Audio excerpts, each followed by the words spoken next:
En direct sur l'île Mode. Shalom à toutes et à tous, on est très content de se retrouver avec le Rav Yehuda Ben Ishai de la communauté de Emunah Shlema à Yerushalayim, Parashat Kitissa, et on va parler déjà de Purim, de Mordechai, de Esther et surtout de ce parfum magnifique qu'il y avait au Beth Amikdash de l'Aktoret.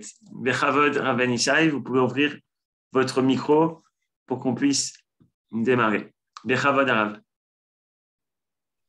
Est-ce que l'on m'entend bien cette fois-ci? Yofi. Yofi.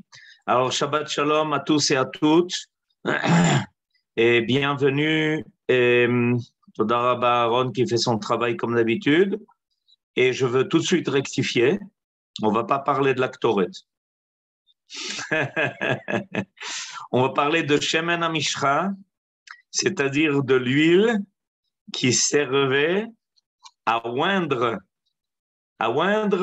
les ustensiles du Mishkan, les ustensiles du tabernacle, du sanctuaire, les Kohanim qui vont maintenant être oints pour remplir le rôle, leur tafkid, à partir de Aaron HaKohen, de ses enfants et de sa descendance, et évidemment aussi dans l'histoire de la royauté, tous les rois de la descendance de David seront oints pour affirmer et confirmer leur statut de roi d'Israël, comme l'a été d'ailleurs le roi David lui-même par le prophète Shmuel.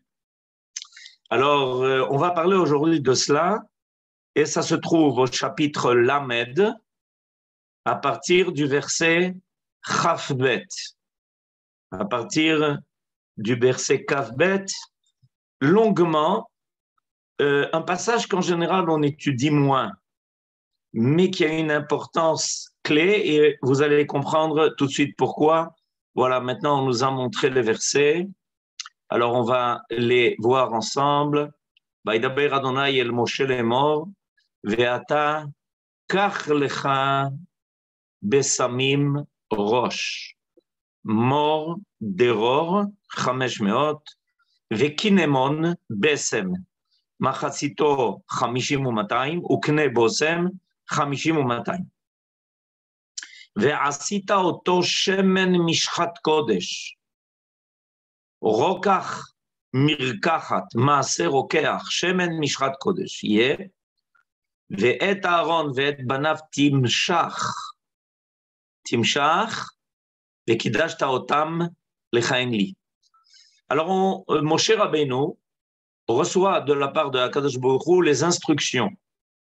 les instructions concernant la préparation de Shemen HaMishcha, c'est-à-dire de cette huile qui va être composée de composants de toutes sortes de bessamim, d'aromates, qui vont faire une huile qui restera depuis le moment où Moshe Rabbeinu va la préparer jusqu'à la fin des temps. En fait, on ne s'est jamais servi d'une autre huile que celle qui a été préparée par Moshe Rabbeinu. Il a été le seul à l'avoir préparée, et il est interdit à tout homme d'essayer de la préparer, même si la formule est inscrite ici dans la Torah, et que l'on arrive à découvrir ce que les commentateurs s'efforcent de faire d'ailleurs, que l'on arrive à découvrir les composants de cette huile. Les composants de cette huile, il y a une tentative faite par nos sages depuis longtemps d'essayer de les identifier. Et ce n'est pas un travail qui est facile. Est-ce que l'on sait véritablement comment la faire? Peut-être que précisément ce secret a voulu être gardé par Moshe, ou plutôt par Dieu, qui n'a pas voulu que quelqu'un d'autre que notre maître Moshe prépare cette huile. Et pourquoi? Parce que il est clair que ce n'est pas seulement l'acte matériel d'oindre soit les Kohanim, soit les Kohanim Gdolim, soit les rois à travers toutes les époques et tous les siècles. Ce n'est pas seulement ça qui détermine. Ce qui va déterminer, c'est toujours évidemment la pensée et l'intention de celui qui s'y met. On le sent d'ailleurs dans la vie courante, que le résultat obtenu de 2, 3, 4, 5 actes faits par des personnes différentes est tout à fait autre en fonction du cœur qui y est mis, de l'idée et de la pensée qui l'accompagne. Et donc, ce secret, c'est-à-dire la pensée, l'idée, le cœur qu'il faut y mettre en préparant cette huile-là, a été réservé à notre maître Moshe. Et pourquoi? Parce que l'idée de Shemen HaMishra est de faire descendre une influence divine sur celui qui sera oint. Sans cette influence divine, la personne peut évidemment remplir un rôle, saisir une position, mais elle n'aura pas l'effet voulu. Des fois, ça sera peut-être même quelque chose qui aura été pris alors que le but poursuivi n'aura pas été le but voulu. Et donc, il y a dans le Shemen HaMishra quelque chose de très, très profond. L'idée de faire apparaître sur la personne ou sur les ustensiles du Mishkan, en l'occurrence, l'idée de faire apparaître quelque chose de divin. Évidemment, le Mishkan est la maison de Dieu. On doit à tout prix sentir, lorsque l'on arrive au Mishkan ou au Beth Amikdash, au temple, sentir cette présence. Sans le sentiment de cette présence, il n'y a une rencontre qu'avec des pierres. Je peux vous raconter une anecdote extraordinaire qui m'est arrivée il y a quelques moments. Ce matin, j'étais prié au Kotel. Les frontières, a priori, semblent s'ouvrir. Et voilà que, à nouveau, apparaissent dans les rues de Jérusalem les groupes de touristes. J'ai rencontré là-bas un groupe de touristes venus de loin apparemment. Et je vois sur l'esplanade du Kotel un homme comme ça, agenouillé, en extase devant le Kotel, levant ses mains vers le ciel et priait d'une faveur extraordinaire. Il était arrivé pour lui à l'endroit qui lui permettait de lever les yeux vers le ciel. Dans le monde entier, on dirige ses yeux vers des tas de choses. Lui a senti qu'arriver à Jérusalem, après avoir probablement parcouru des milliers et des milliers de kilomètres, il était arrivé devant l'endroit où il avait la possibilité de lever ses yeux vers le ciel et d'y rencontrer quelque chose, d'y voir quelque chose de très profond, d'extraordinaire. Alors, le but de Shemen HaMishra, ça s'appelle l'imshoach. L'imshoach veut dire faire descendre d'en haut vers le bas. Était exactement cela. Faire descendre sur les composants du Mishkan, sur les personnes qui devaient remplir un rôle, les Kohanim et les Kohanim Gdolim, ou ceux qui devaient endosser une responsabilité au niveau du peuple tout entier, était de faire apparaître sur eux un esprit qui était divin, une force qui était divine. Et on va aujourd'hui s'adresser on va s'adresser au deuxième verset et s'attarder sur le premier des composants de Shemen HaMishcha. Je lis à nouveau le verset Ve'ata kach lecha besamim rosh mor deror chamesh meot. Alors, si on lit le verset dans son sens littéral simple, Akadosh Baruch Hu dit à Moshe la chose suivante. Et toi, prends pour toi, c'est-à-dire selon ta pensée, ta volonté, ton intention, Bessamim, des Bessamim, donc c'est des composantes odorantes, Bessamim, roche. Roche, Rashi explique important, Chashuvim, c'est-à-dire que ce qui va être introduit dans ce Shemen HaMishcha vont être des Bessamim Chashuvim. Il n'explique pas en quoi, Rashi n'explique pas en quoi ces Bessamim étaient Chashuvim. Mais on va devoir le comprendre. Et certains commentateurs comme Rabbeinu Bechaye vont lire le verset comme ça. Ve'ata kach lecha besamim, c'est-à-dire, qui est-ce qui va être à la tête de tous ces besamim? Barosh shel kol ha-besamim mor deror. Un bossem qui est très particulier. Le mot mort en hébreu mar, on a l'habitude de dire, c'est quelque chose d'amer. Deror, c'est quelque chose qui, en hébreu, veut dire liberté. Alors, on a quelque chose d'intéressant.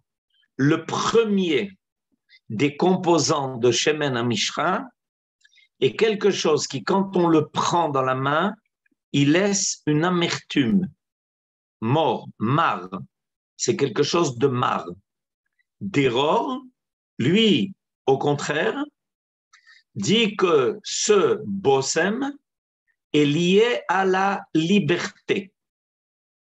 Alors, les commentateurs, Maïmonide, le Rambam, le Ramban et d'autres vont identifier ce bossem comme étant le musc.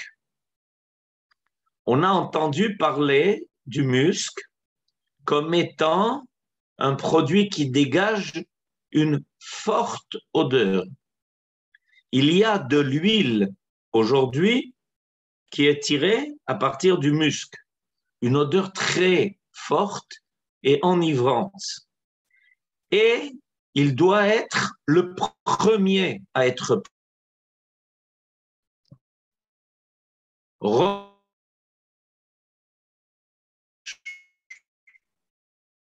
Barosh shel ha-besamim.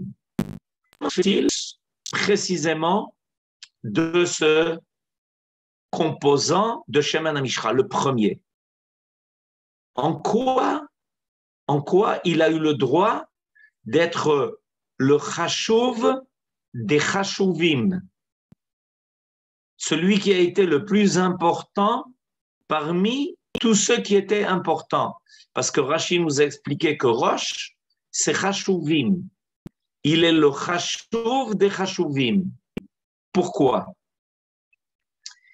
La raison nous est révélée par Nachmanide, le Ramban, dans son commentaire sur la Torah. Dans son commentaire sur la Torah, voilà ce que Nachmanide, qui nous est présenté maintenant sur le tableau par Aaron le Ramban. Veitachen sheyomar, ariti mori. Il se trouve que le mort en question est rappelé déjà dans Shir HaShirim. Pas déjà plus tard, Shir HaShirim ayant été écrit par le roi Shlomo. Ba'avour, ariti veut dire en hébreu le récolter, le ramasser. Et le Ramban va se servir de cette expression qui figure dans Shir HaShirim, ariti mori im besamim, pour nous expliquer sa provenance. Et il nous révèle quelque chose de phénoménal.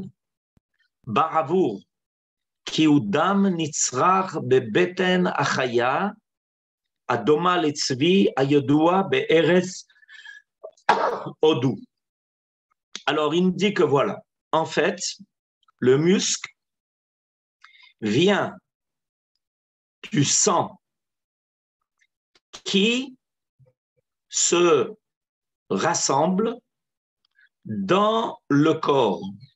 Il dit ici que ça a une poche qui se trouve dans le ventre d'une bête sauvage qui ressemble à un cerf.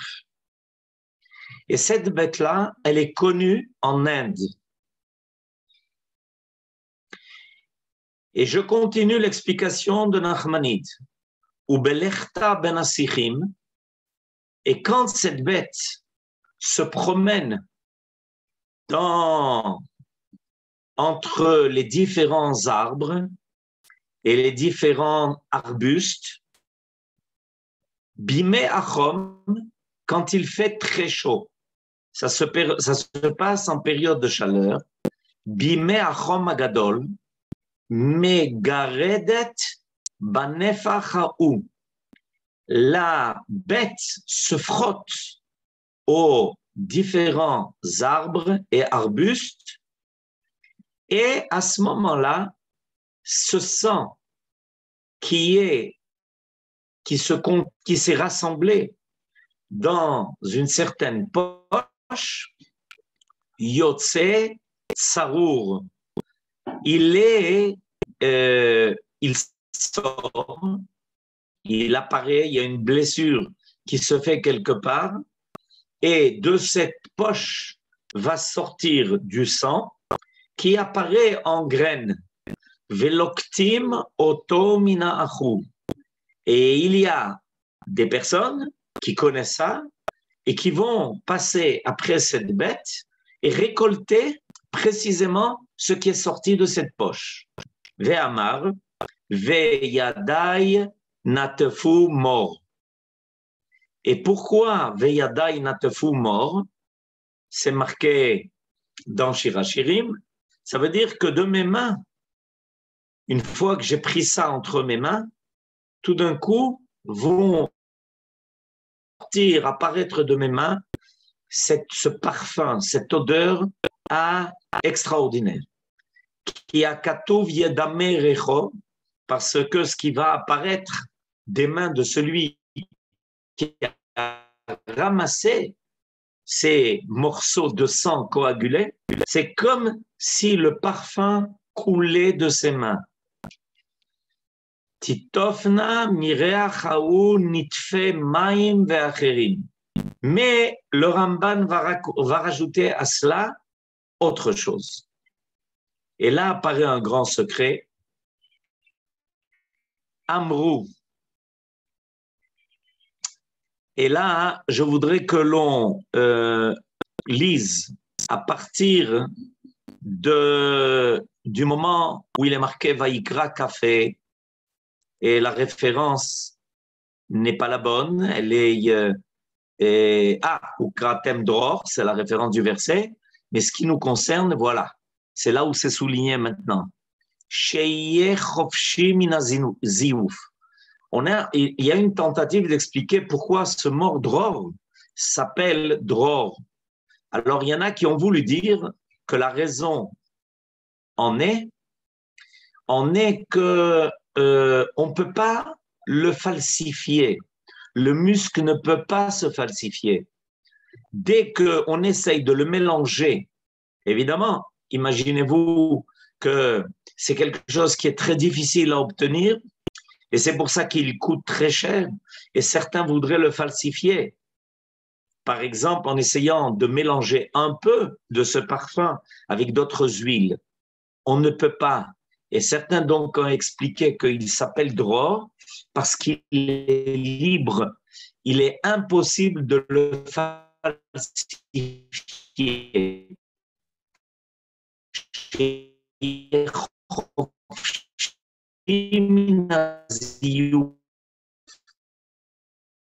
והתערובת, un mélangé. ואולי בהיותו חופשי. לומר שיוקח מן הצבי ההוא בהיותו חופשי. Mais il y a une autre raison, nous dit le Ramban. Après avoir amené la première explication étant qu'il s'appelle Dror parce qu'il est libre. Il est libre, il doit être libre de tout mélange, de toute falsification. Mais le Ramban amène à cela une deuxième explication. Cette deuxième explication, elle est très importante. Nous dit Maïmonide, parce que cette bête ne peut donner ce muscle qu'à une condition. Sheyukach min hatzvi ha'u biyoto chofshi, mitalech ben arugot abesamim. Cette bête ne donne ce parfum-là qui va être le premier à composer le shemen hamishra que si cette bête est libre et qu'elle se promène librement ou mitaneg kirtsono et qu'il puisse paître selon sa volonté libre ki ka'asher yilaked parce que quand on l'attrape cette bête et qu'on l'enferme ve'ya'amod birshut adam et que l'homme va s'en saisir lo ya'aseh mort. La bête ne donne plus ce parfum. Elle ne libère plus le muscle qu'elle a en elle. Ki me'at, très peu. Ve'eneno mevusam. Et il ne libère plus le parfum tellement fort. Ve'zeh davar barour, nous dit Nachmanide. Je résume l'explication de Nachmanide. On a ici un secret qui est un secret de la nature, mais pas seulement un secret de la nature, il est avant tout le secret de la Torah. C'est que pour obtenir ce qui va être le roche à Bessamim, c'est-à-dire l'important parmi tous les parfums qui vont composer le Shemen HaMishra, qui sert à faire apparaître la présence divine, l'influence divine sur ce qui va être oint par le Shemen HaMishra, ça doit venir de cette bête alors qu'elle est libre, qu'elle n'est soumise à aucune emprise, surtout pas à l'emprise de l'homme. Imaginez-vous combien la tentative est grande quand tout d'un coup, les hommes ont découvert la force de ce parfum, combien il est fort et enivrant. Quelle était la plus grande pensée? Évidemment, celle de vouloir capturer cette bête, de vouloir en avoir des troupeaux qui seraient maintenus, gardés, enfermés par des barrières et qu'on puisse avoir, grâce à ces troupeaux, le muscle à volonté. Et voilà que le Créateur le Créateur a empêché cela. Comment il a empêché cela? Il a empêché en faisant que la bête, dès qu'elle n'est plus libre, ne donne plus ça. En une quantité infime qui ne donne évidemment pas ce qui est escompté, sans pratiquement aucun parfum. Seulement quand cette bête est libre. Et vous comprenez pourquoi elle s'appelle mort dror. Mort dror, amer mais libre. Ça peut peut-être nous laisser réfléchir. Amer mais libre. C'est seulement comme ça que l'on obtient le musc en question. Alors maintenant, nous allons nous tourner vers une Gemara. La Gemara se trouve dans le traité de Choulin. Dans le traité de Choulin, Yafé meod, quelle belle remarque. Vous commencez à comprendre quel est le secret de la royauté de David. La force de la royauté de David. Et pas seulement de David, vous allez le comprendre. Alors, on va se tourner maintenant vers la Gemara. La Gemara de Choulin, à la page 139, va faire poser par certains qui habitaient à un certain endroit une question au Rav Matana. Et ils vont lui demander d'où est-ce que l'on apprend, merci, Haman minatora minaim. Hamina etz azeh, Esther minatora minaim. Ve'anochi Aster astiret panai. Mordechai minatora minaim. Morderor ou metargeminan mera dachia. Alors j'explique d'abord ce que l'on nous livre ici dans le Talmud. Certains ont eu une idée intéressante.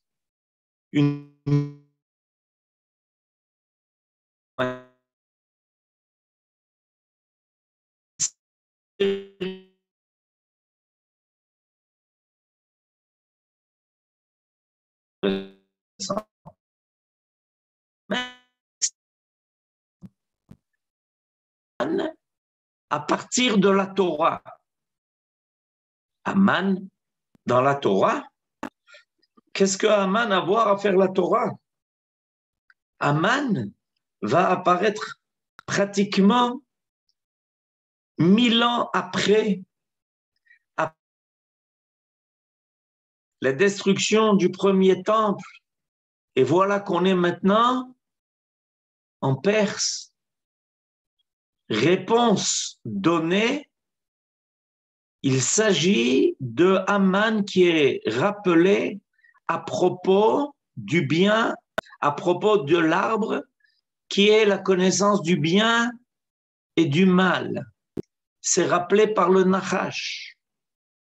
Déjà, selon la réponse donnée, on peut trouver une allusion. Amina etzazeh. Le Nachash demande à Ève, Chava, est-ce que de cet arbre-là, interdit à sa consommation, vous avez reçu l'interdiction de manger? Hamin ha'etz, Haman. Ensuite, Esther minatora minayin. On demande où est-ce qu'on parle de Esther dans la Torah? Dans le verset qui se trouve à la fin de la Torah.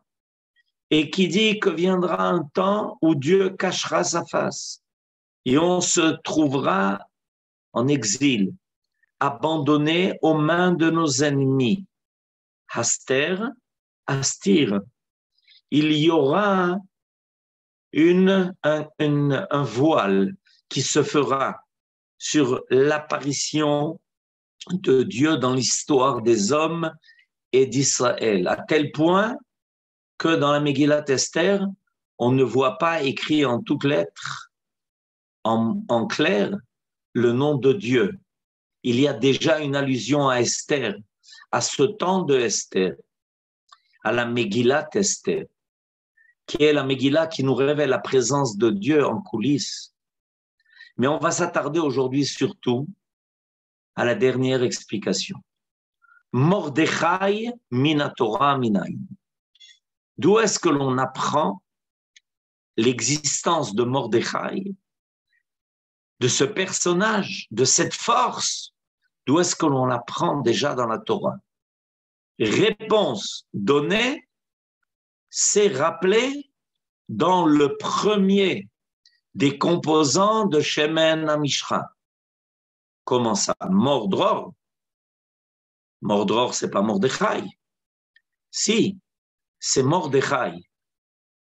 Si on prend, nous dit la Gemara, la traduction qui est donnée par Onkelos, la traduction donnée par Onkelos de Mordror, on reçoit le nom de Mordechai en allusion. C'est dommage que ça nous a été enlevé. On aurait pu voir les lettres de Mordechai apparaître dans la traduction en araméen de Mordéror. Et voilà que tout d'un coup, on nous donne cette révélation. Merci. Voilà la traduction donnée. Ve'at savlach busmin reisha. À la tête de tous les bessamim, Mera Dechia. Prenez le mot, la lettre du premier mot, même. Ensuite, la deuxième lettre, avec ou sans yud, on a mort.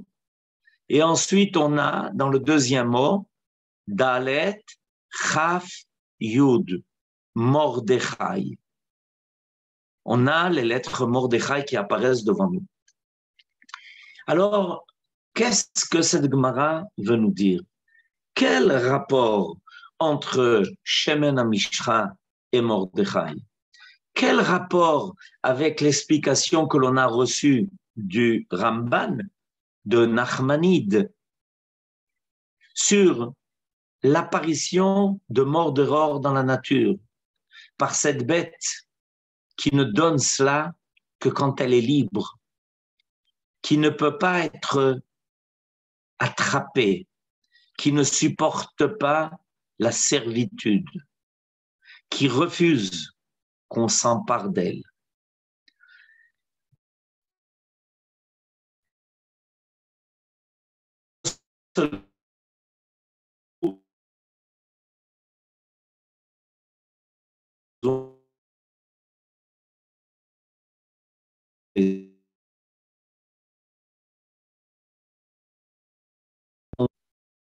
Parce que allusion dans cette faute-là, dans la force du Nachash, Dieu. Cette force que le Nachash a de détourner l'homme de Dieu, il s'en est servi pour détourner l'homme et sa femme, les premiers, de l'interdiction de Dieu de s'approcher du mal, en leur laissant penser que pour profiter du bien, il fallait aussi toucher au mal. Etz da'at tov vara. Tu ne pourras pas arriver au bien sans passer par le mal. Même si tu es un homme qui désire le bien, sache qu'il faut aussi prendre le mal qui l'accompagne. Voilà la force du Nachash. Et c'est comme ça qu'il a fait trébucher l'homme. On a essayé de convaincre Mordechai de se soumettre à Haman, de se prosterner, ne fût-ce qu'une seule fois, de montrer qu'il était prêt à se plier pour laisser passer la vague et que plus tard, il aurait largement le temps de prouver son identité.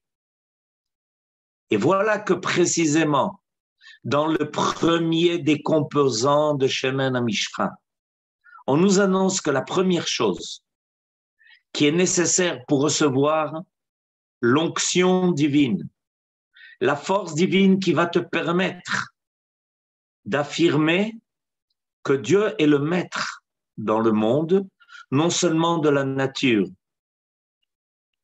mais surtout de l'histoire. Il faut d'abord être un homme libre, qui ne se laisse plier par aucune force extérieure. Même si elle semble tellement menaçante, comme Aman, qui pour un temps reçoit même le droit de dominer. Et Mordechai a reçu cette Shemen HaMishcha. Il a été celui qui, dans l'exil, le plus profond de l'exil, l'obscurité de l'exil, va recevoir cette force divine. Ish Yehudi, c'était un homme juif appartenant à Yehuda. Yehudi, celui qui se réclame de Yehuda. Lui-même, par son père, était de la tribu de Binyamin, Ish Yemini. Mais par sa mère, sa force, son âme, il était de la tribu de Yehuda. Ish Yehudi aya beshushan abira. Et il va être rappelé dans le premier des Bessamim de Shemen HaMishcha, mort, dror. Ça paraît amer. Résister à tous les courants et résister à toutes les idées qui se veulent tellement tentantes. Au début, c'est dur, c'est amer. Tu sembles être tout à fait à côté. Tu n'es pas accepté par tes idées, par ta position, par ta fierté de porter en toi le message divin, d'être soumis seulement à la force divine et de ne pas se soumettre à la volonté des hommes. Ça paraît amer, difficile à assumer. Mort, mar, c'est amer. Le mot amer vient du mot mar en hébreu, dans sa racine étymologique. Mais après, tu gagnes la liberté. Dror, tu es libre, parce que le divin est libre. Le divin ne se soumet pas. L'histoire de Dieu va continuer. Et celui qui finalement va être celui qui va sauver le peuple d'Israël tout entier, c'est celui qui précisément ne s'est pas plié, ne s'est pas courbé devant Aman et sa volonté. Et c'est la première chose que l'on va faire quand on va nommer les Kohanim. Soyez libres dans votre Gdusha, dans votre Tahara. Ne vous laissez pas impressionner par tout ce qui se passe en dehors du Beth Amikdash. C'est aussi ce qu'on va dire au roi quand on va l'oindre, à la royauté de David. David, sois un homme libre, ne te laisse pas impressionner par les menaces de Goliath, ni par tous ceux qui veulent s'en prendre à toi, parce que tu affirmes avec tellement de fierté l'identité d'Israël. C'est pour ça que tu vas être loin de Shemen HaMishcha. Et Mordechai va nous le rappeler plus tard.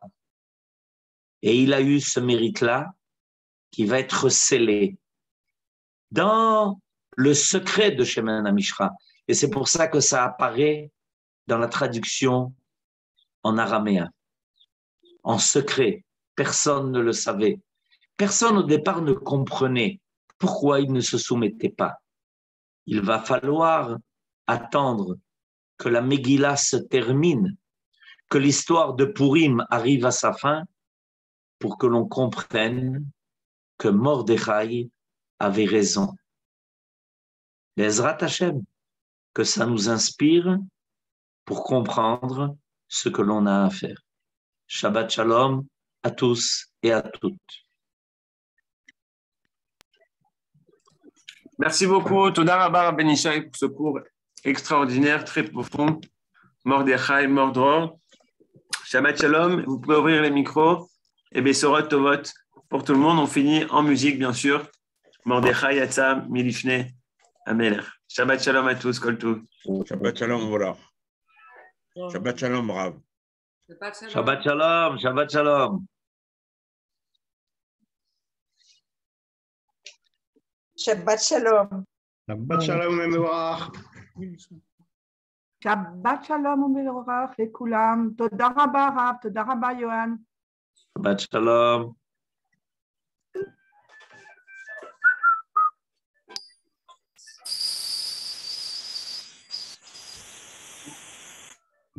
Shabbat Shalom. Shabbat Shalom מבורך לכולם.